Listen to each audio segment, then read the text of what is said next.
Olá pessoal, tudo bem com vocês?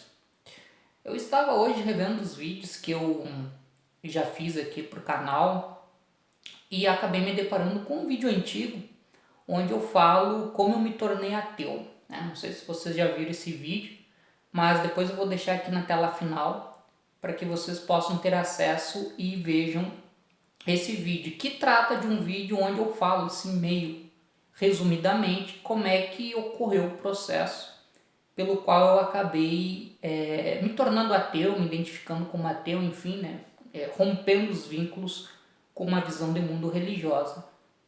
Mas eu percebi que naquele vídeo eu não falei exatamente sobre o porquê que eu me tornei ateu, né, o que acabou me motivando a romper então em definitivo com qualquer perspectiva religiosa para fazer com que eu compreendesse ou desse algum objetivo ou sentido à vida. E eu acho que aqui já entra a questão que eu gostaria meio que aprofundar com vocês uma conversa sobre o porquê que eu me tornei ateu.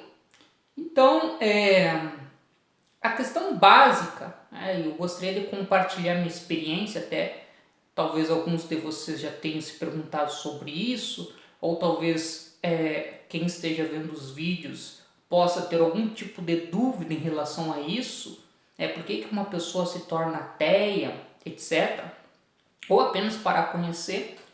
Eu diria assim que a base, né, para compreender o fato de eu ter me tornado ateu, a base é a questão de um sentido existencial, fundamentalmente. Né? O que acabou fazendo com que eu passasse a me identificar como ateu foi a necessidade de encontrar um sentido existencial. Né? Vou tentar explicar um pouco mais esse detalhe para vocês. Então, o que acontece? Né? Eu nasci dentro de um seio familiar que tinha lá suas crenças religiosas e eu acabei, ao longo da minha infância e adolescência, eu tinha a religião e as verdades religiosas como coisas naturais que sempre existiram e que possivelmente sempre continuariam existindo. Ou seja, eu nunca, naquele momento, né, eu nunca tinha parado assim de uma maneira mais detida para refletir se aquelas crenças que eu havia aprendido elas estavam corretas ou não. Então meio que era uma coisa dada e eu acreditava. Então acho que era mais ou menos nisso. Talvez muitos de vocês também já tenham passado por isso. E aí sim vem a questão, o curso de História. Eu entrei na faculdade lá com uns 18, 19 anos ali. O curso de História ele realmente representou para mim um ponto de virada. Porque dentro do curso de História eu comecei a aprender sobre história das religiões, entre outros assuntos. E ao aprender sobre a história das religiões, eu comecei a perceber que as religiões, e no caso aqui isso me fez refletir muito sobre a base religiosa que eu tinha, que era cristã católica, eu comecei a perceber que as religiões elas tinham uma historicidade. As religiões passavam por mudanças e o que me chamou mais atenção, que as religiões nascem e morrem, que no passado já existiram crenças religiosas que hoje as pessoas não adotam mais ou não assumem mais como referencial de vida. Então isso foi um baque para mim, e porque, como eu falei, né, tinha aquela ideia de pensar as verdades da religião como, em última instância, verdades provenientes de Deus e como aquilo que dava, digamos, um referencial para eu pensar a minha vida. Como a questão das religiões, eu comecei a notar que tratavam-se de construções humanas, eu comecei a pensar que, na verdade, aquilo que se apresentava como verdades de Deus eram verdades humanas. e que o sentido para minha vida estava sendo estabelecido a partir daquilo que havia sido concebido por outras pessoas em outros momentos da história. Só uma observação em relação a tudo isso, que é muito comum se falar que as pessoas que entram na faculdade, na área das humanas e talvez da história, de um modo particular, elas vão passar por esse processo, ou seja, vão se deparar com esse tipo de conhecimento e vão se tornar ateias. E o que acontece na prática, acho que eu também já falei sobre isso em outros vídeos, é que isso não se verifica, né? Poucas pessoas, na verdade, né, vão questionar as suas crenças, né? Poucas pessoas que passam pelo curso de história vão questionar as suas crenças e vão deixar de tê-las como um referencial. Tá? Então, isso aconteceu comigo, mas não foi a regra, por exemplo, da turma que eu fazia parte durante a graduação. E no curso de História, tem uma disciplina lá, tem uma área de conhecimento relacionada à história que se chama Teoria da História, que dialoga muito com a questão da filosofia. E para tentar entender melhor essa questão da teoria da história, que reflete muito sobre de que maneira se constrói o conhecimento histórico, né, o que fundamenta em termos de interpretação, de metodologia, de fontes, enfim. Então isso fez, principalmente nas questões mais relacionadas à interpretação, né, a maneira como nós damos sentido ao conteúdo histórico, isso fez com que eu me aproximasse cada vez mais da filosofia. E aí foi na filosofia que eu acabei então encontrando referências que acabaram me fazendo romper definitivamente com a questão da crença religiosa como referencial de vida. Ou seja, eu passei a me identificar, né, como ateu. A questão do ateísmo, do porquê que eu me tornei ateu, está fundamentalmente relacionado ao fato de que a religião deixou de ser um referencial para mim, como algo que eu pudesse atribuir sentido à minha vida. Ela não perdeu força, eu comecei a ver ela como algo mais artificial, digamos assim, entre aspas, pela questão da historicidade, das crenças religiosas, enfim. E aí, na filosofia, eu fui encontrar referenciais que permitiram que eu refletisse no sentido de eu ter a consciência de que o sentido da minha existência é algo construído por mim mesmo. Claro que não é uma coisa assim, né, extremamente individual, porque nós vivemos dentro de um contexto social e as interações com as outras pessoas também são importantes nesse processo. Mas enfim, né, há uma coisa aqui que ela é necessária de ser pensada, que é a questão então de nós, indivíduos, passarmos a ter essa consciência de que o sentido da nossa vida é algo construído por nós. Na filosofia, né, eu já também falei sobre isso, a principal, assim, a primeira referência que fez com que eu passasse a me identificar como ateu, né, que desse uma primeira sedimentação, foi aqui, ó, Bertrand Russell, este livro aqui, Porque Eu Não Sou Cristão. No caso, tem um texto aqui neste livro onde ele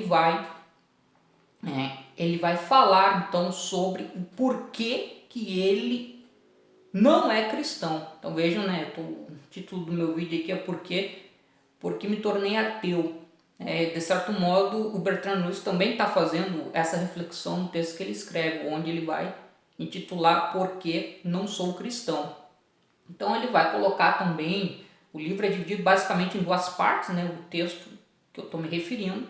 Na primeira parte ele vai falar vai trazer uma discussão mais sobre a ideia de Deus, né, os argumentos que são elaborados ou que foram elaborados para provar a existência de Deus, e ele vai questionando argumento cosmológico, argumento da causa primeira, argumento moral, etc, etc. Tá? E depois, no segundo momento, ele vai falar sobre a religião de um ponto de vista mais histórico-social, né? Como as religiões são construções sociais que acabam influenciando determinadas formas de sociabilidade, né? E padrões morais, etc. Quando ele então vai fazer esse questionamento. Mas o Bertrand Russell, ele é a primeira referência que acaba me ajudando a sustentar uma posição ateísta. Mas a principal referência que eu tive, e ainda hoje me influencia, é Martin Heidegger.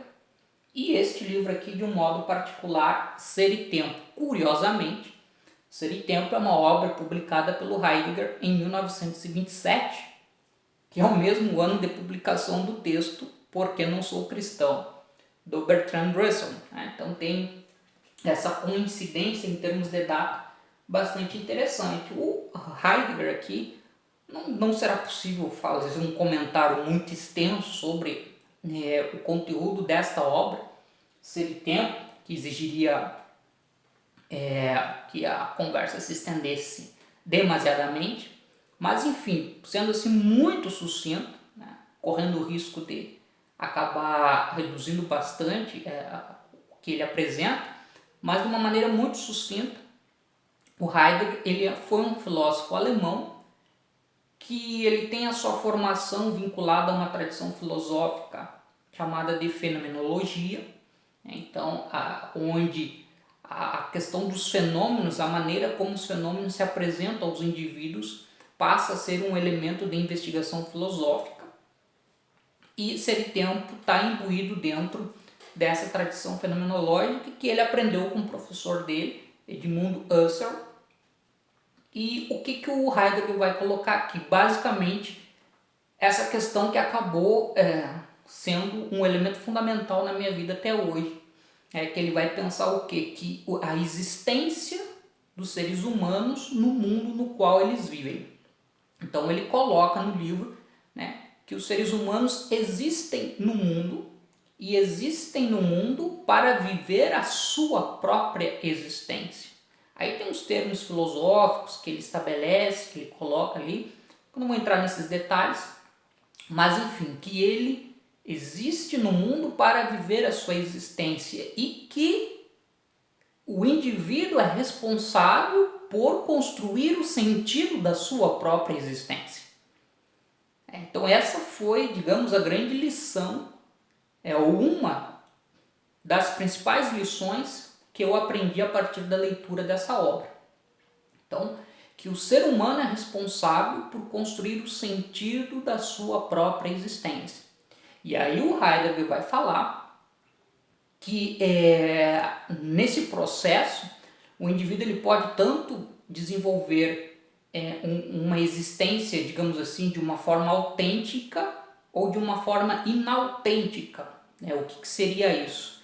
Ou seja, de uma forma autêntica é o indivíduo então ter essa tomada de consciência de que ele é o responsável por dar sentido à sua vida e a maneira como vai se relacionar com as outras pessoas, né, na sociedade. Ou então ele pode viver de uma forma inautêntica, onde ele passa a ter outros referenciais como aqueles que vão dar sentido à sua existência de uma maneira acrítica. Então, por exemplo, a questão da religião ela pode ser pensada de uma maneira acrítica, quando a pessoa ela não vai fazer uma reflexão sobre o que é a religião, sobre o que significa acreditar em Deus, mas simplesmente vai ter a sua vida baseada naquilo que lhe foi ensinado e vai viver a vida tendo aquilo como referência sem nunca questionar. Eu acho que essa é a questão, né, que eu gostaria de colocar aqui. E só que a partir daí também dá para refletir que o fato da pessoa não ter crença na existência de um Deus não significa que ele também não vá viver de uma forma inautêntica, porque ele também pode tomar outros elementos como referenciais acríticos para dar sentido à sua existência. Não acredita em Deus, mas pode acreditar na ciência de uma maneira dogmática, né? Então, uma maneira pouco reflexiva, ou pode atribuir a ideia da nação, né? Que a gente vê muitas essas questões de nacionalismo e também muito vinculado com pensamentos conservadores atualmente, a questão do nacionalismo, a ideia de progresso, a ideia de raça, enfim, toma outros referenciais para dar sentido à sua existência. Então passa a estabelecer de uma maneira a priori que aquilo já imbui um sentido à sua vida. Então ele deixa de ser aquele que é o responsável por estabelecer esse sentido. Tá? Então essa é uma das lições que eu aprendi a partir da leitura da obra do Martin Heidegger, Ser e Tempo. E aí vem a questão, qual é o sentido que nós queremos dar à nossa vida? Qual é o sentido que nós queremos dar à nossa vida e a maneira como vamos nos relacionar com as outras pessoas? O que queremos fazer da nossa vida? Que contribuição queremos deixar à sociedade? Então, essas são questões que acabaram me ajudando, questões provenientes da filosofia, que acabaram me ajudando a ter uma visão de mundo, então, de índole não religiosa, ou, no caso, que ajudaram a fundamentar o meu ateísmo. Então, o porquê eu me tornei ateu está muito relacionado à ideia de buscar estabelecer referenciais próprios para dar sentido à minha existência. Bom, acho que acabei falando demais, eu acho que era isso, pessoal, e eu gostaria também de ouvir um pouco de vocês aí nos comentários, por que vocês se tornaram ateus e ateias, tá? Deixo um abraço a todos e a todas e nos vemos em breve.